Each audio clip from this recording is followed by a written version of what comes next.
Eu sou sou o Jonathan do perfil Jonathan Convida e hoje estou aqui no Gay Adventista com o meu amigo Pedro Sena, que a Olá, gente gente. conheceu em 2015 no Instagram, a partir de algumas publicações que ele fazia na época e a nossa amizade começou porque eu achava que ele era evangelista web, né? E daí a gente começou a fazer uma amizade, a gente começou a descobrir que a gente tinha muitas coisas em comum. E hoje ele vai começar a contar um pouquinho da história dele aqui para vocês. Isso Pedro, aí. é, é contigo. A gente vai falar hoje sobre experiências as nossas experiências na igreja, no contexto de como LGBT. E quem está chegando aí, seja bem-vindo. E Pedro, conta pra gente como foi a sua reação ao saber que você era LGBT inserido na igreja. Oi, gente. Boa tarde para vocês. Meu nome é Pedro, né? O Jonathan já falou. A gente se conheceu em 2015. Foi bem aleatório, mas de cara a gente se deu bem. Então, a minha experiência, assim, como eu me descobri gay, foi, foi uma coisa muito engraçada. A gente, assim, creio eu, pra mim, sempre soube, desde que eu me entendo por gente. Tem aquela sensação de olhar para um homem de um jeito diferente. Sabe quando as pessoas imaginam um casamento, vida familiar? Eu sempre imaginava duas figuras masculinas, nunca consegui imaginar um homem e uma mulher, apesar de ter só esses exemplos. Eu tinha uns 13, 14 anos, eu tava na sonoplastia da igreja, eu e um amigo, e aí ele virou pra mim e falou assim: Pedro, você já pensou na ideia de gostar de um homem? Aí eu olhei pra cara dele e eu falei assim: por que você já pensou? Aí ele: eu já. Aí eu falei assim: tá, eu também já. Aí a gente começou a conversar sobre. A gente nem conseguia falar homossexual direito. Começamos a conversar sobre e foi no meio de um culto. Então, vamos lá. Então, você tem uma experiência no meio adventista desde muito novo. Você cresceu na igreja, você é adventista de berço, como foi assim, inserido, como você foi inserido no adventismo? Sim, eu sou adventista de berço. A minha avó se converteu, né, na igreja adventista. É, Até então, a única que é membro da igreja adventista. E como ela me criou, boa parte da minha criação é com a minha avó. Então, fui adventista de berço. Então, eu acho bacana o que você falou, é que quando vocês estavam inseridos, nós, quando estamos inseridos num ambiente, a gente não sabe o que é ele, né? Nós, como indivíduo LGBT, a gente não sabe até então o que é ser LGBT. A gente tem a sensação, a gente sabe, como você falou, vocês estavam lá conversando sobre, olha, você já pensou em gostar de homem? Só que vocês não sabiam ainda que isso era uma homossexualidade e a influência que isso tinha, o peso da palavra, o conceito envolvido ali dentro de um ambiente religioso. Sabe qual era a informação que eu tinha sobre homossexualidade? A minha irmã já tinha tentado fazer um curso de enfermagem. Ela não chegou a concluir, a minha irmã mais velha, irmã de consideração. Aí ela tinha 3 livros sobre sexualidade. Não sei como que ela tinha aqueles livros, né? Não sei se fazia parte do currículo lá do curso dela, mas ela tinha esses 3 livros de sexualidade. Eu sempre fui muito curioso, sempre li bastante. Então um dia eu peguei escondido aqueles 3 livros, peguei escondido, devia ter meus 10 anos, e comecei a ler o livro. Aí eu vi no livro o conceito de homossexualidade. Aí aquela ali pra mim foi a única referência. Eu sabia que Vamos, era um homem que tinha relação com outro homem, mas e mulher com mulher, mas os outros termos, enfim. sim, então vamos até falar que é uma coisa bem interessante. muitas pessoas não sabem que o termo usado é homossexualidade desde 1990, que foi quando a OMS reconheceu como não, que reconheceu que não era uma patologia como se considerava até então. Então, assim, hoje em dia a gente vê muitas pessoas ainda cometendo o erro de falar homossexualismo, mas não, gente, é homossexualidade, que é o termo correto a se usar, porque não é algo patológico. A sexualidade é algo natural, que é inerente do ser humano. Uns vão tender a bissexualidade, pansexualidade, hétero, cada um vai ter a sua sexualidade, mas é algo natural, não é algo patológico. Então, às vezes dá vontade de falar amigo, mas a gente não pode falar amigo, né, amigo? Então, assim, você estava lá no ambiente de igreja, você começou a se conhecer, mas como a igreja via a questão da sua sexualidade a partir do momento que se tornou conhecida? Bom, como a igreja via, assim, a igreja, ela soube, já tinha um conhecimento, né? Todo mundo vê, todo mundo se liga num trejeito. Essa é a verdade, que da maioria dos dias todo mundo se liga num trejeito. E comportamentos. A igreja, ela nunca me tolhiu em nada. Nunca me advertiu, nunca fez nada, porque eu sempre fui uma pessoa muito falante, eu sempre tive um posicionamento muito firme. Então, muitas vezes, as pessoas tinham medo de me encarar, entendeu? E isso não só vem de mim, isso é uma coisa da minha avó também. A minha avó sempre teve uma participação muito firme dentro da igreja, ela sempre foi muito rígida. Eu tava brincando, contando, né, que a minha avó, ela andava tirando o batom das meninas da igreja. Então, todo mundo tinha um certo receio, às vezes, de mexer comigo, entendeu? Pode falar. Eu acho bem interessante outra coisa que você falou. As pessoas sempre descobrem da nossa sexualidade antes da gente saber sobre a nossa sexualidade. Então, Sim. a partir da percepção deles, costuma ser diferente em relação à nossa, porque eles sabem antes e começam a ter um tratamento diferenciado em muitos dos casos com a criança, ou adolescente, ou com o outro jovem que está na igreja, e vai começando a ter aquelas mudanças, assim. Para quem está chegando agora, seja bem-vindo. A gente está falando sobre experiência na igreja como indivíduo LGBT. Você falou uma coisa certa, as pessoas descobrem antes de você. Por quê? Quando o pessoal descobriu na igreja, é porque eu tinha feito uma postagem no Facebook. Assim, todos os meus parentes são cristãos, de igrejas neopentecostais. Então, a minha avó que é adventista. Então, por causa de uma publicação que eu compartilhei no Facebook, que todas as pessoas deveriam ser respeitadas, né? Inclusive os homossexuais, os LGBTs, a minha família começou a fazer burburinho de que eu era gay, entendeu? Já havia um certo receio, porque tem uma informação de que a minha mãe também é LGBT, entendeu? Isso era uma informação que o pessoal já sabia, já conhecia. Então, o pessoal começou a fazer burburinho na minha família. E aí chegou no ouvido da minha avó também ficou em silêncio, não falava nada, e ela foi conversar isso na igreja, entendeu? Porque desespero do neto ser gay e tudo mais.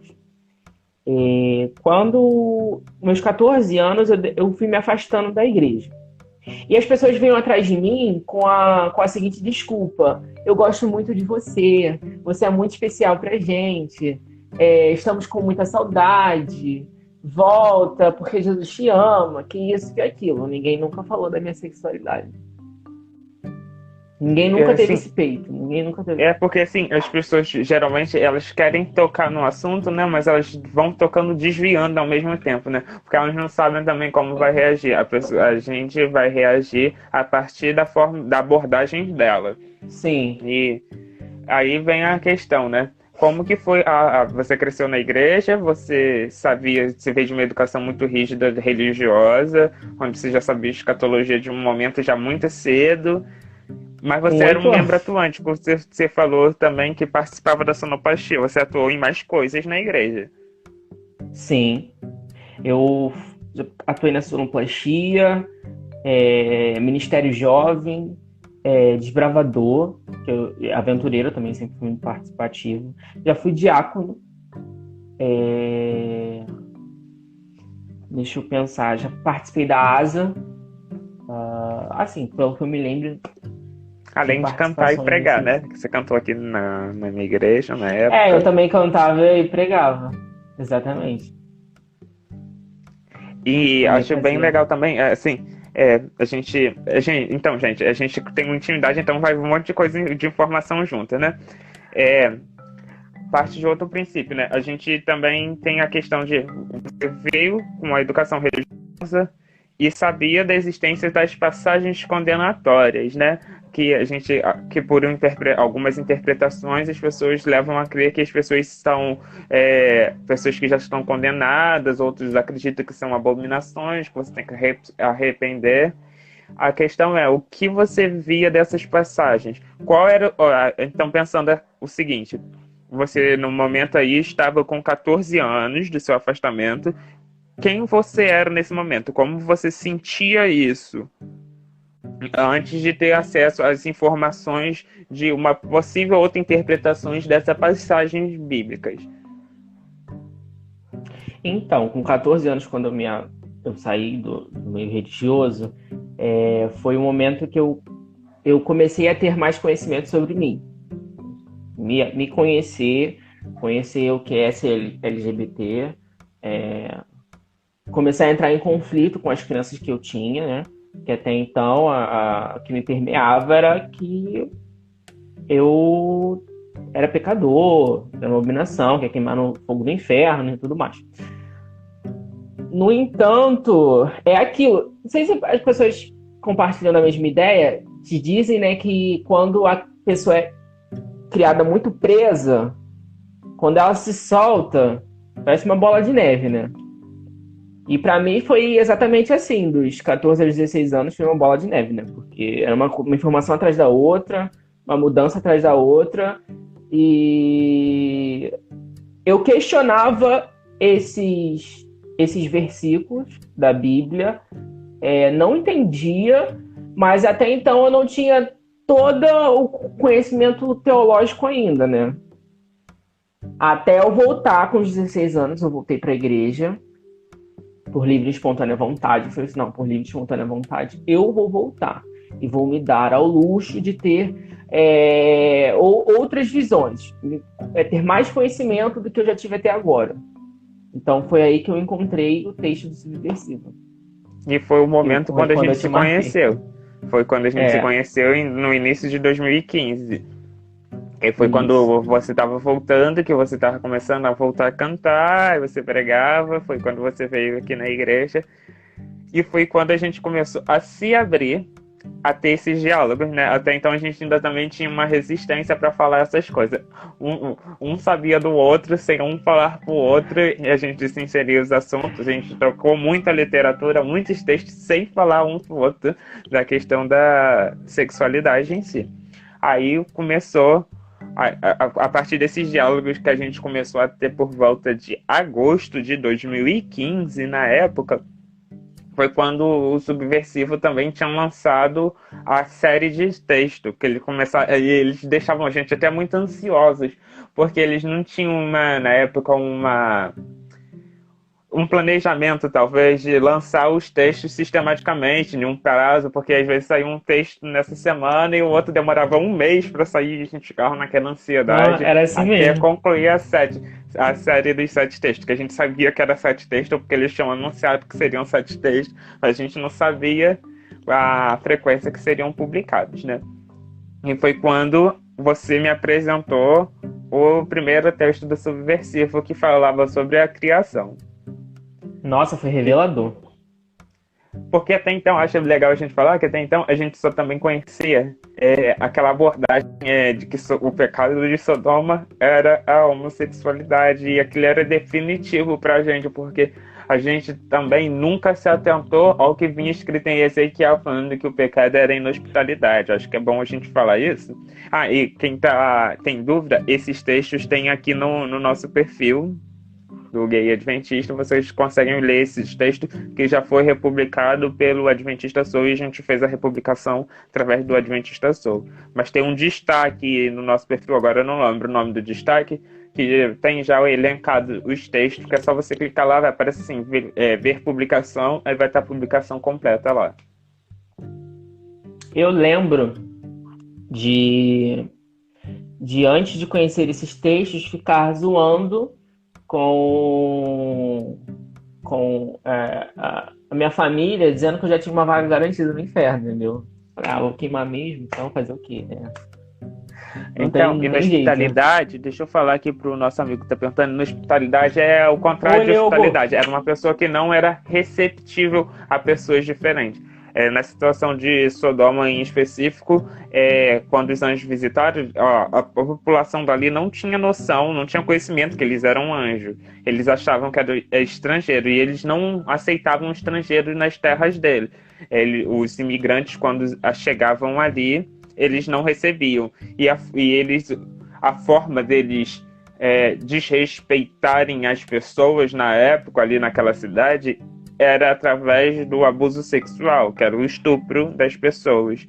Isso independente de ser homem ou mulher, que eu acho que isso é muito importante, porque naquela ocasião ali foram 2 anjos, eram personificados de forma masculina.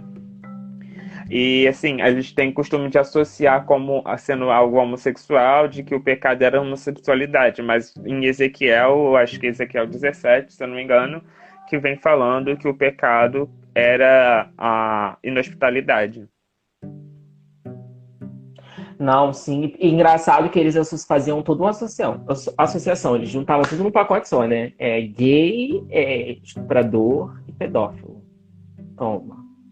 É tudo a mesma coisa. Eu lembro muito claramente que eles juntavam todas as informações, tipo, na mesma pessoa.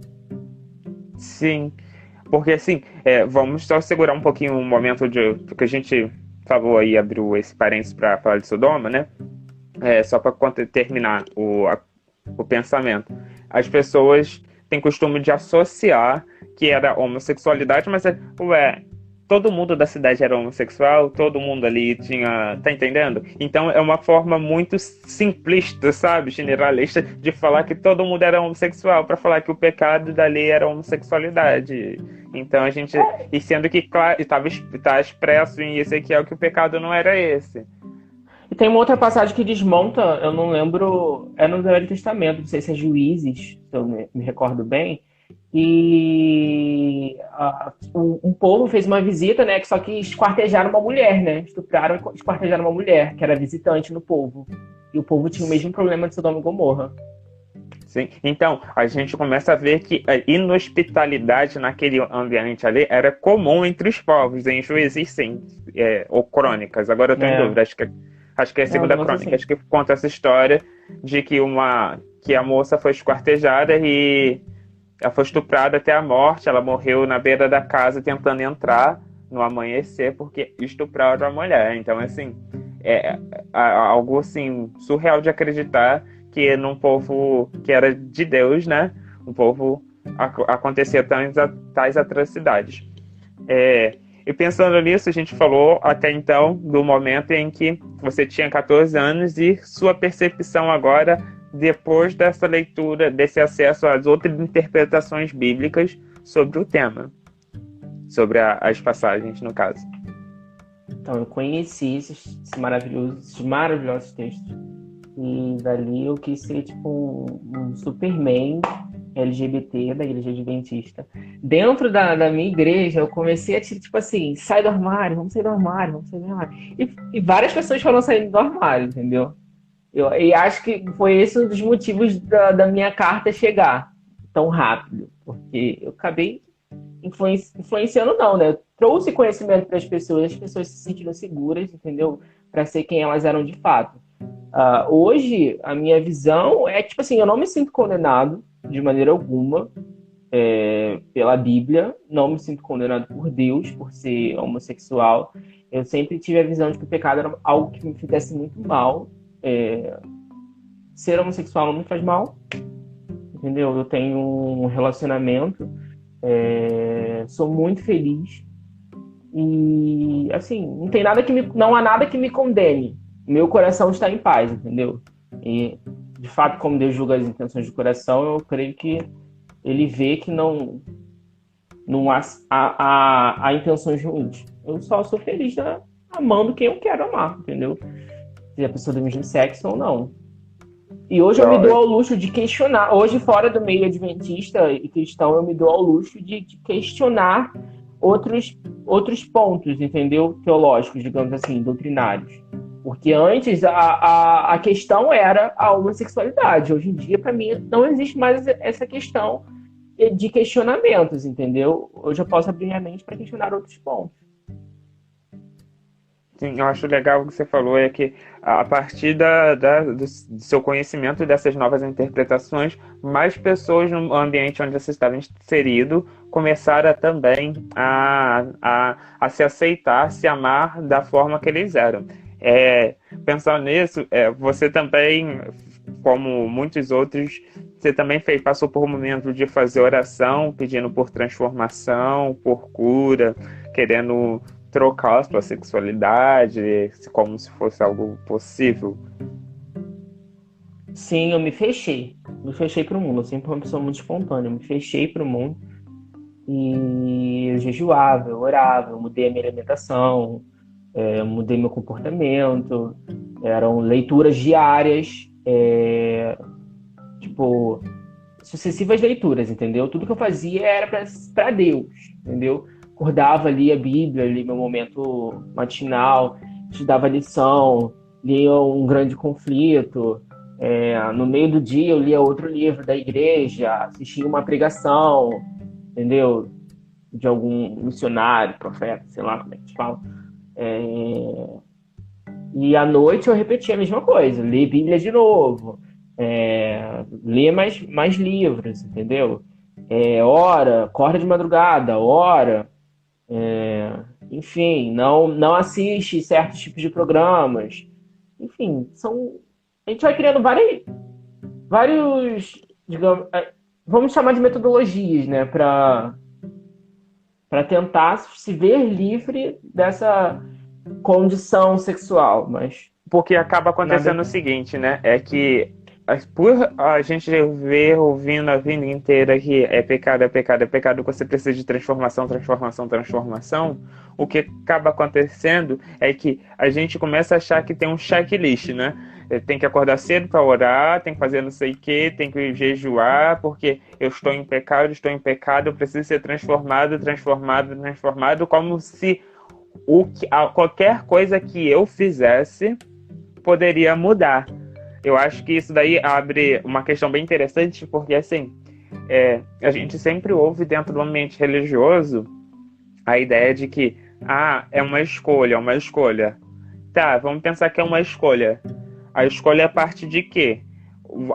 Eu, individualmente, acredito que a escolha você tem sobre eu vou ter relações com alguém, ter um relacionamento ou não.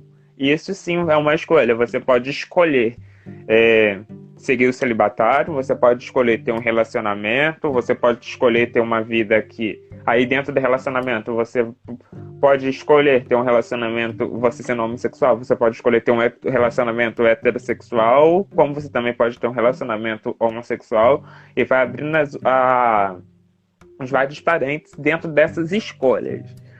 Isso eu acredito que possa ser a escolha que às vezes o indivíduo religioso hétero não consegue perceber.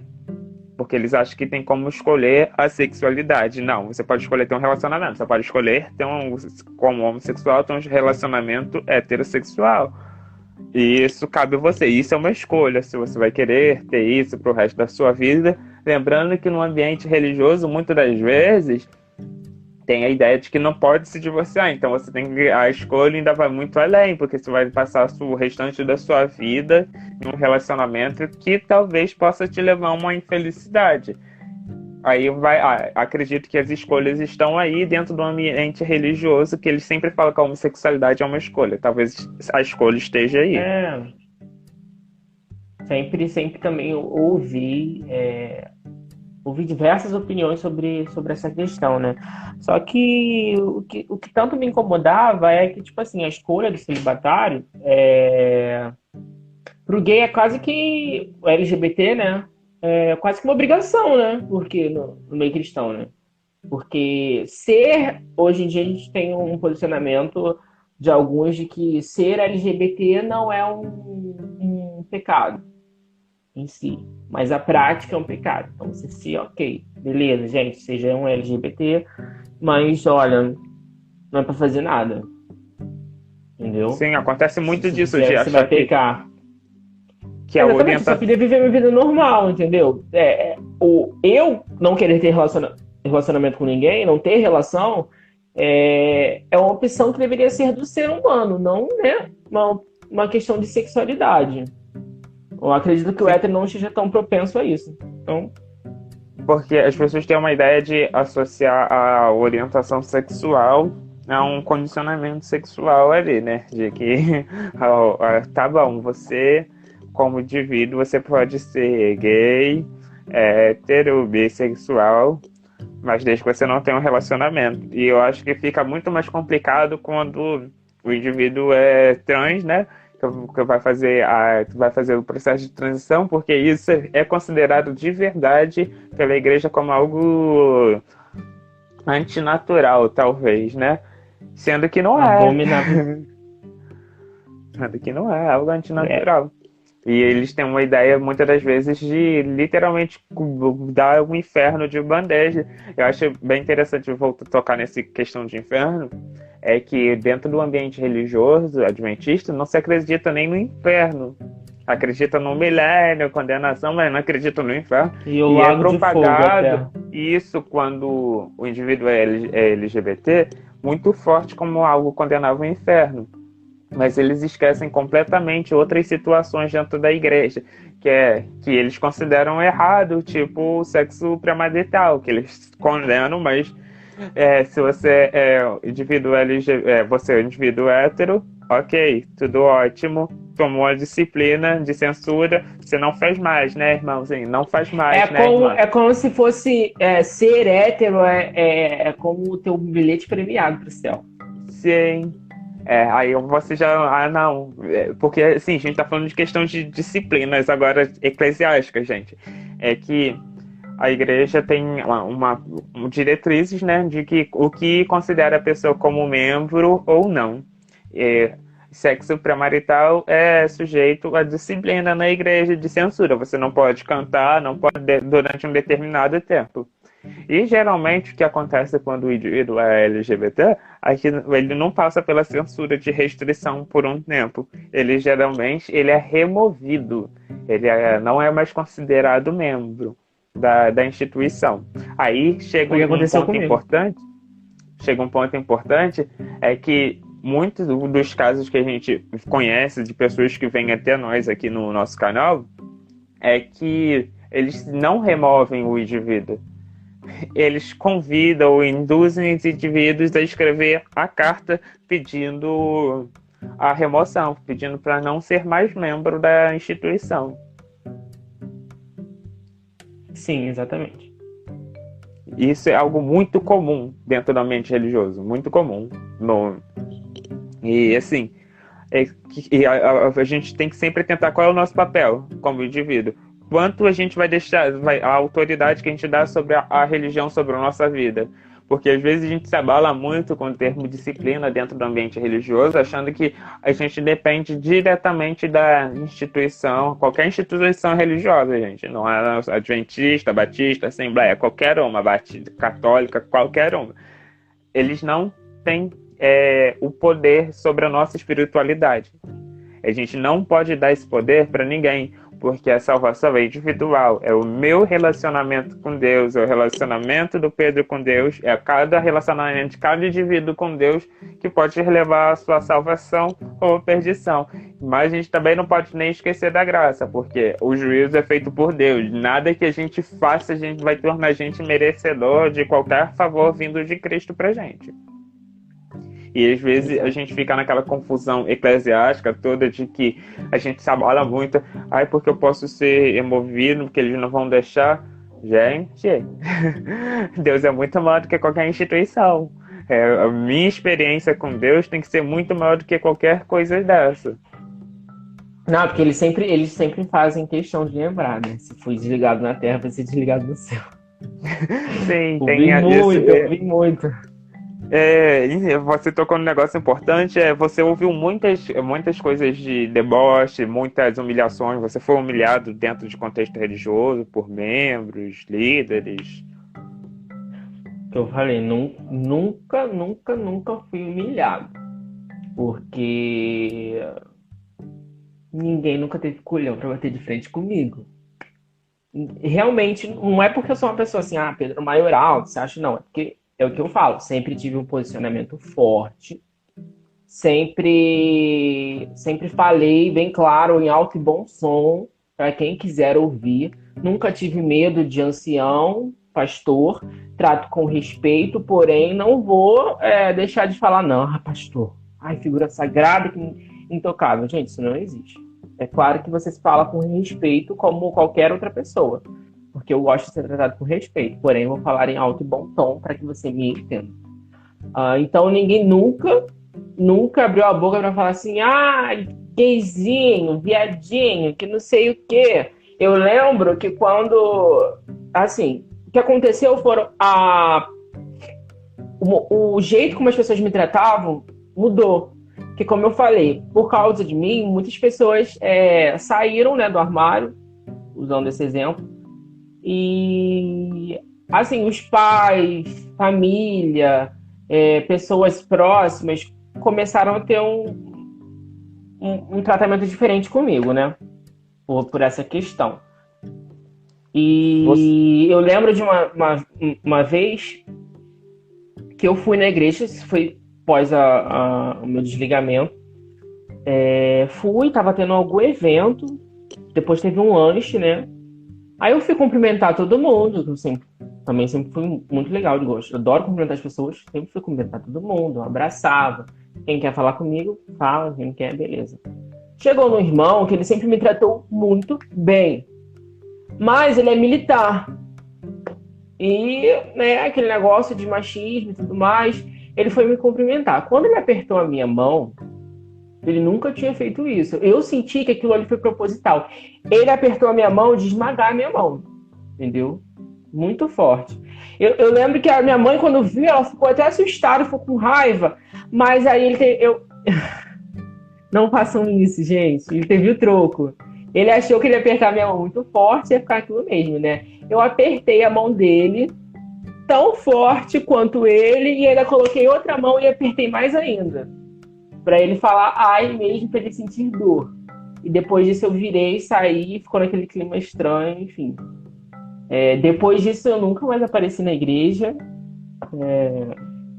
Só foi... Assim, teve outras perseguições. Eu cheguei a ser diretor do Clube de Desbravadores com uma amiga. E a gente estava se preparando para fazer um acampamento com os adolescentes. Preparamos tudo mesmo. Arrumamos o sítio, levantamos as verbas. A gente comprou mais barracas. Desbravadores que não tinham dinheiro para comprar uniforme. Nós custeamos os uniformes, mochilas de acampamento. Às vezes a gente comprava bugiganga para vender aí pela rua para ajudar essas crianças. Conseguimos tudo. Chegou no dia, todo mundo chegou em frente à igreja, pegamos a condução, chegamos no sítio. Nisso, teve uma comissão extraordinária, no qual um ancião convocou o pastor com urgência, todos os membros da comissão, para falar que nós estávamos levando as crianças para a morte. Porque o sítio que nós tínhamos arranjado para as crianças eram sítios de milicianos, bandidos, e que nós tínhamos sido imprudentes porque era mais barato. Enfim, inventaram várias histórias absurdas, coisas que nunca existiu, Porque esse sítio que nós íamos acampar era um sítio já muito conhecido por vários clubes da região, que todos já acamparam ali, entendeu? Isso nunca existiu. Chegamos na porta do sítio, não conseguimos nem entrar.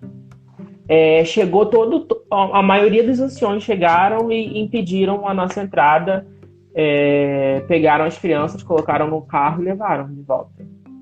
Com os pais, eles falaram essas coisas para os pais das crianças. Os pais das crianças estavam na porta da igreja revoltados com a gente, entendeu? Enfim, eu fiquei muito revoltado. Eu queria bater em todo mundo, queria baixar na porta da igreja para arranjar problema, mas aí me impediram. Aí depois eu recuperei também, né, a consciência, vi que isso não seria uma atitude correta. Mas aquele dia foi tipo, acho que foi desgastante, foi humilhante. Isso para mim foi humilhante, entendeu? Que eu não estava imaginando que tinha todo um complô por trás. Foi quase um golpe. Sim. Então, eu acho que você chegou num assunto interessante. É porque, geralmente, costuma acontecer... quem está chegando, a gente está falando de percepções de LGBTs no ambiente religioso e suas experiências em suas igrejas. Então, o que acontece muito é que eles começam de verdade, em muitos dos casos, a criar situações para haver esse distanciamento do indivíduo depois que eles sabem que a pessoa é LGBT. Porque geralmente acontece no ambiente religioso que a homossexualidade, bissexualidade, pode ser a transexualidade, pode ser algo aprendido, porque a influência minha vai alterar a sexualidade do outro, mas não tem nada a ver. E eles costumam começar a fechar mesmo os caminhos para os indivíduos mesmo. Porque vai estar com criança, vai ensinar, vai influenciar seu filho. Olha a idade do seu filho, que ele pode abusar, porque tem ainda essa ideia de que o homossexual vai ser um pedófilo, alguma coisa assim. E eles esquecem completamente que pedofilia é um transtorno, que a prática dela é crime, e assim, eles acabam associando, não sei o que leva essa associação de que o homossexual vai abusar das outras crianças, então não pode deixar criança alguma perto deles em ambiente religioso, e não só em ambiente religioso, até fora de ambiente religioso, acontece isso, de ter esse afastamento das crianças, de quando percebe, e assim, de fato o preconceito está muito inserido fora do ambiente religioso, mas tem uma contribuição muito grande do ambiente religioso nisso, porque em muitos dos casos é o ambiente religioso que vai fazendo essa manutenção desses preconceitos através dos anos, que é afirmando, olha, que é pecado, que é abominação, que é antinatural, que Deus condena, e vamos pensar na situação Brasil, agora que é um ambiente que é religioso, se tornou religioso desde a descoberta pelos portugueses, que teve catequização. Então, assim, é um país onde a religião, que usa a Bíblia como regra de fé, muito forte esse contexto. Então, é muito comum ter essa homofobia institucionalizada dentro do ambiente religioso. E esse caráter de perseguição é uma coisa que acompanha. Sim. Tá entranhado. A perseguição tá entranhada, porque eles perseguem literalmente. Assim, a gente não pode esquecer também que dentro do ambiente religioso não é só a homossexualidade que é algo muito demonizado, porque em muitas das religiões ainda demonizam as mulheres quando se divorciam, as mulheres quando apanham não podem denunciar o marido, porque o marido é o sacerdote do... Então vem um contexto muito forte de que vai marginalizando e tancando para escanteio todo mundo.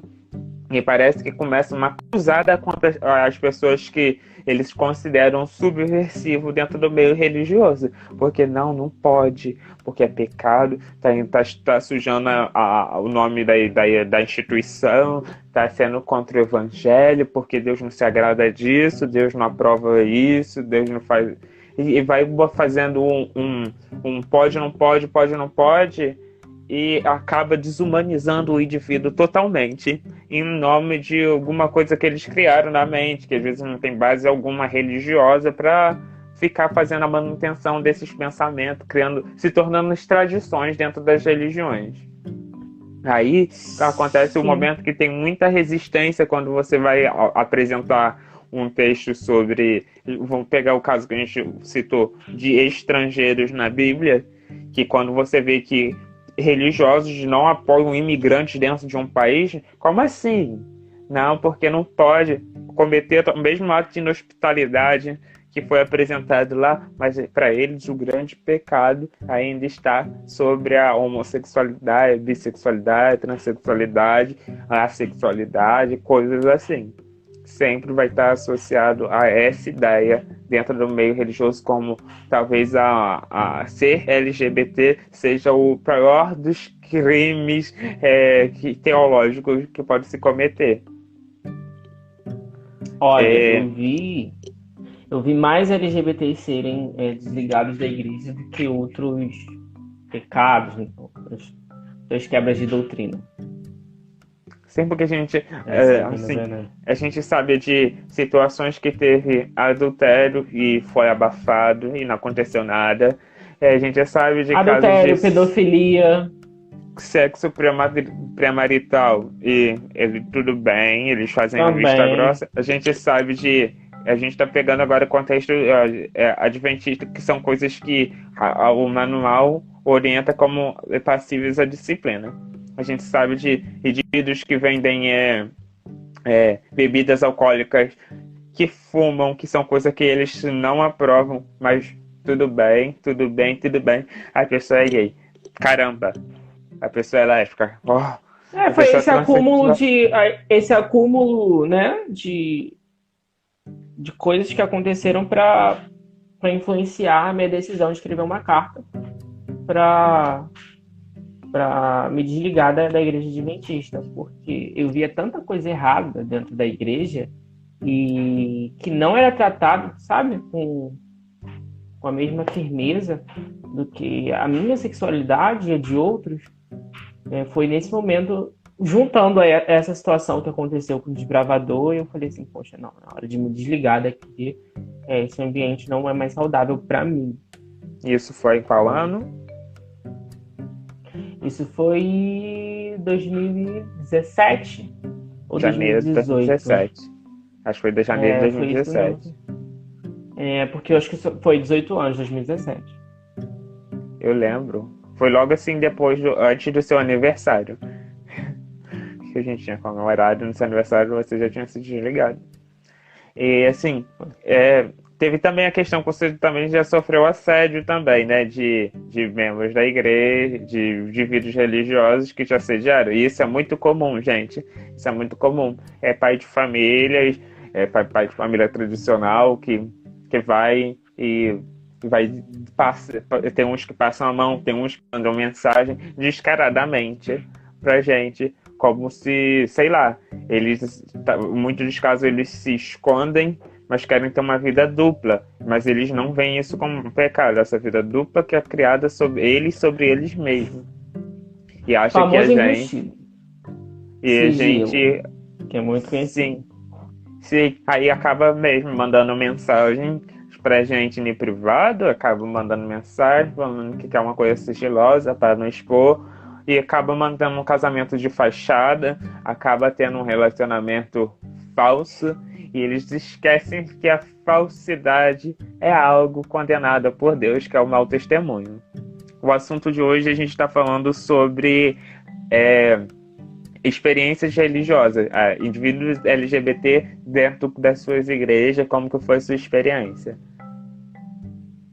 E assim, resgatando aqui, é muito comum essa coisa de que as pessoas veem a gente talvez como uma figura sexual que não merece respeito, porque quando a pessoa também não se respeita e não respeita o relacionamento que ela está tendo, porque o que leva alguém dar em cima de outra, sendo que ela é casada, começa que ela não respeita o relacionamento dela, ela está sendo infiel e a falsidade que ela está criando sobre ela mesmo também está nos 10 mandamentos, que é não ter que fazer um falso testemunho. Então, assim, você está quebrando também a questão de ser adúltero, quando você assedia outra pessoa, você está desejando, e assim, o pecado é só ser homossexual dentro do ambiente religioso.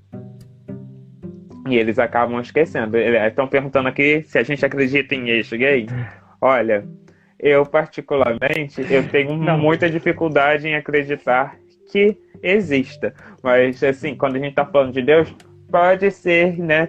Se Deus vê um sofrimento muito de alguém, ele achar que a pessoa está sofrendo muito e que essa transformação seja possível, a gente não pode limitar o poder de Deus.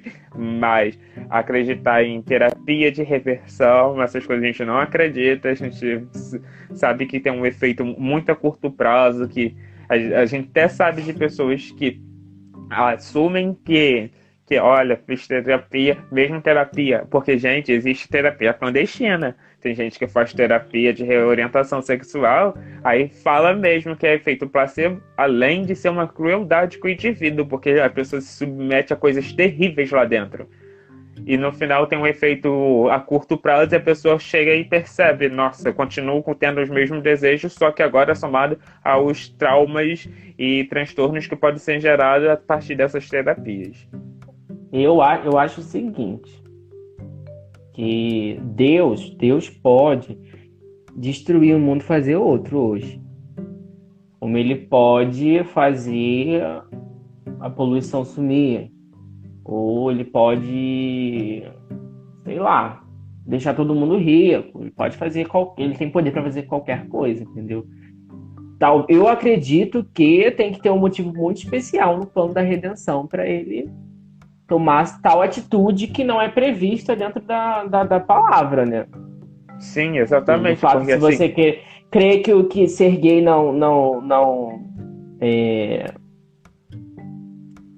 Bom, vejamos, ser gay não é pecado.